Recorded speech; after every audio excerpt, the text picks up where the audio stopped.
Students, आज हम लोग पढ़ेंगे क्लास 12 केमिस्ट्री चैप्टर वही है 1 सॉल्यूशन ऑफ एलिमेंट का। ये भी मोस्ट इम्पोर्टेंट टॉपिक है हेनरी का नियम, यानी कि जो हेनरी का नियम है ये भी 5 मार्क में पूछेगा कि ना कह कि हेनरी का नियम क्या होता है और हेनरी के नियम की सीमाएं लिखना। 2 चीज पूछेगा कि हेनरी का नियम क्या होता है और हेनरी के नियम की सीमाएं लिखिए। फिर क्या करा, इस नियम के अनुसार स्थिर तापमान यानी जो नियम लागू होगा तो स्थिर ताप पर किसी गैस की द्रव में जो विलेयता होती है दाब के समानुपाती, इस समान के का एक पात्र है।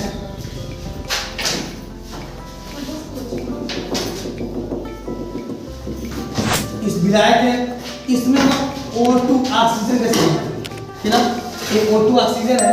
करना इस नियम के अनुसार स्थिर ताप पर किसी गैस की द्रव मात्रा, एक द्रव है यानी जल है, इसमें जैसे हम ऑक्सीजन गैस को क्या करके घोलेंगे तो जो इसकी विलायता होगी वो दाब के क्या होगा, समानुपाती होगा। इसी को हम क्या कहते हैं, हेनरी का नियम कहते हैं। तो कह रहे जो विलेयता है वो दाब के क्या है, समानुपाती है। तो विलेयता मतलब कितना ग्राम, यानी कितना ग्राम जो गैस है वो जल में क्या घुल रहा है, वो इसकी क्या कहलाएगी, विलेयता कहलाएगी। तो विलेयता को यम से लिखेंगे और किसके समानुपाती होगा, दाब के।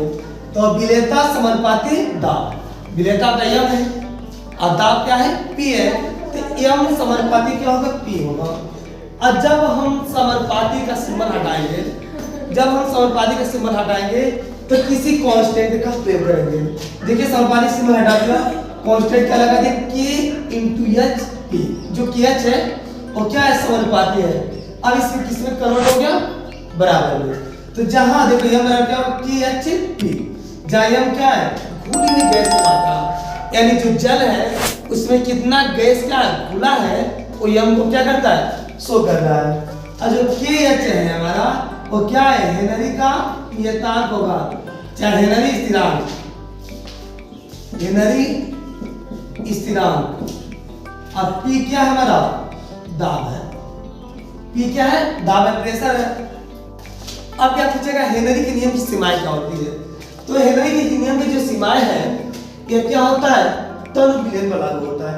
अगर विलयन हमारा पतला हो उस पे क्या होगा, हेनरी के नियम क्या होगा, लागू होगा। कारण इसमें ताप उच्च होना चाहिए, जो टेम्परेचर हो वो क्या हो, हाई होना चाहिए, उच्च होना चाहिए। इसमें दाब क्या है, कम होना चाहिए।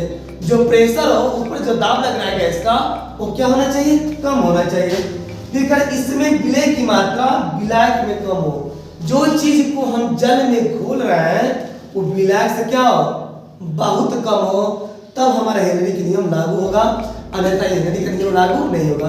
तो कैसे पूछेगा क्वेश्चन बोर्ड में, बोलेगा हेनरी का नियम क्या होता है और इसकी सीमाएं लिखिए।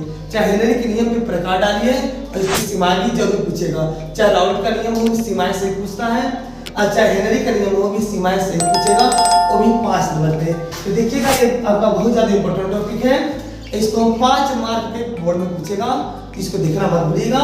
अगर आप चैनल पर नए हैं तो चैनल को सब्सक्राइब कीजिएगा और बेल आइकन को प्रेस करना मत भूलिए और एक प्यार भरा कमेंट जरूर कीजिएगा।